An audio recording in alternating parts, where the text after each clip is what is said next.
Breaking చూస్తున్నాం మనం. ఆరామస్థాన్ భూ కబ్జా వ్యవహారంలో రోజుకో కొత్త విషయం వెలుగులోకి వస్తోంది. 100 కోట్ల విలువైన భూమిని జస్ట్ 2 కోట్లకు కొట్టేసేందుకు పెద్ద స్కెచ్ వేశారని తెలుస్తోంది. ఈ భూమిని కొనుగోలు చేసేందుకు ఇచ్చిన చెక్కులు కూడా ఇప్పటివరకు క్లియర్ అవ్వలేదు.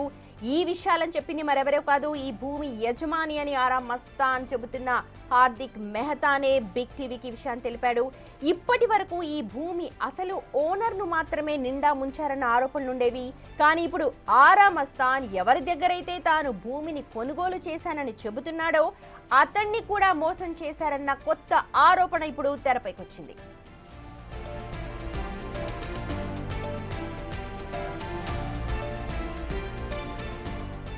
ఇక ఈ భూ కబ్జా వ్యవహారంలో 2 వాదనలున్నాయి. ఒకటి, ఈ భూమి కుమారస్వామి అనే వ్యక్తికి సంబంధించింది అని. రెండోది, ఏఎన్ షా కుటుంబానికి చెందింది అని. దీనిపైనే వివాదం నడుస్తోంది. ఎవరి వర్షన్ వాళ్ళు వినిపిస్తున్నారు, ఎవరి కేసులు వాళ్ళు వేసుకుంటున్నారు, కోర్టుకు వెళ్లారు. దీంతో ఈ భూమికి సంబంధించి ఎలాంటి రిజిస్ట్రేషన్స్ చేయవద్దు అంటూ హైకోర్టు ఇప్పుడు ఇంజెక్షన్ ఆర్డర్ ఇచ్చింది.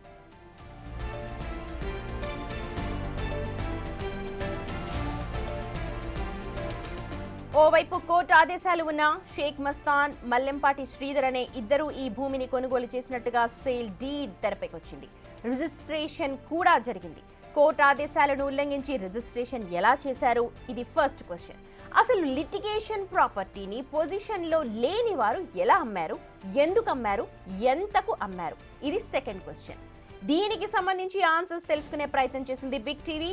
అప్పుడే మరికొన్ని ఇంట్రెస్టింగ్ విషయాలు వెలుగు చూశాయి.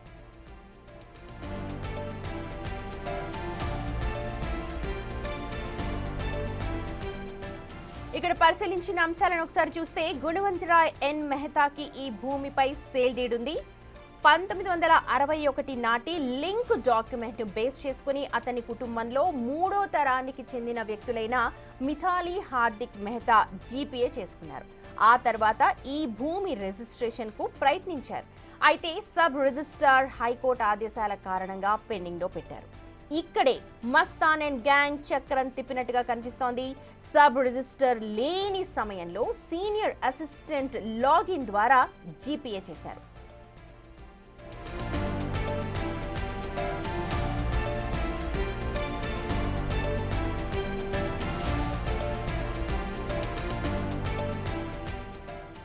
ఇక మరో అంశం, ఈ జీపీఏను బేస్ చేసుకుని మల్లంపాటి శ్రీధర్ ఈ భూమిని 5,62,52,కు కొనుగోలు చేశారు. అది కూడా చెక్స్ చూపించి కొనుగోలు చేశారు. ఇది ఒక సేల్ డీడ్ మాత్రమే, ఇంకా చాలా ఉన్నాయి ఇందులో.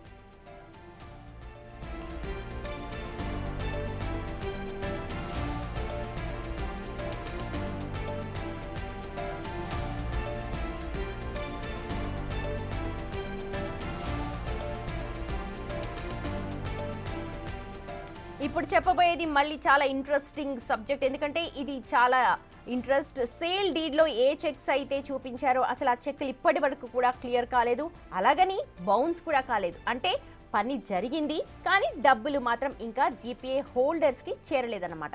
మరి చెక్కులు కాకుండా ఇప్పటి వరకు కేవలం 1,20,00,000 మాత్రమే ఇచ్చారు. ఇది శ్రీధర్ కథ.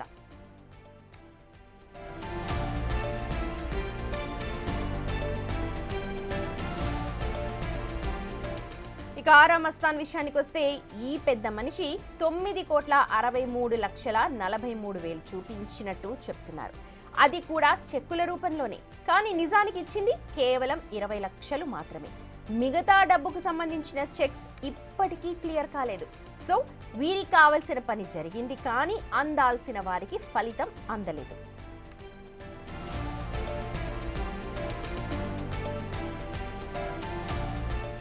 భూమి లిటిగేషన్లో ఉంది అని తెలుసు, పొజిషన్లో వేరే వాళ్ళు ఉన్నారని తెలుసు. అయినా ఆరామస్థాన్ ఈ భూమిలో ఎందుకు వేలు పెట్టారు? చెల్లని చెక్కులిచ్చి ఎలా భూమిని కొనుగోలు చేశారు? పొలిటికల్ ఇన్ఫ్లుయెన్స్ను ఉపయోగించి బయటపడతామనుకున్నారా, లేక బెదిరించి మ్యాటర్ సెటిల్ చేసుకుందామనుకున్నారా?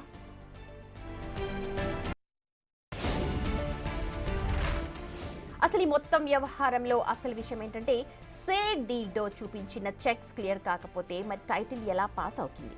బాధితులేమో న్యాయం చేయండి అంటూ లబోదిబోమంటున్నారు. సమాధానం చెప్పాల్సిన ఆరామస్థానేమో మౌనం వీడరు.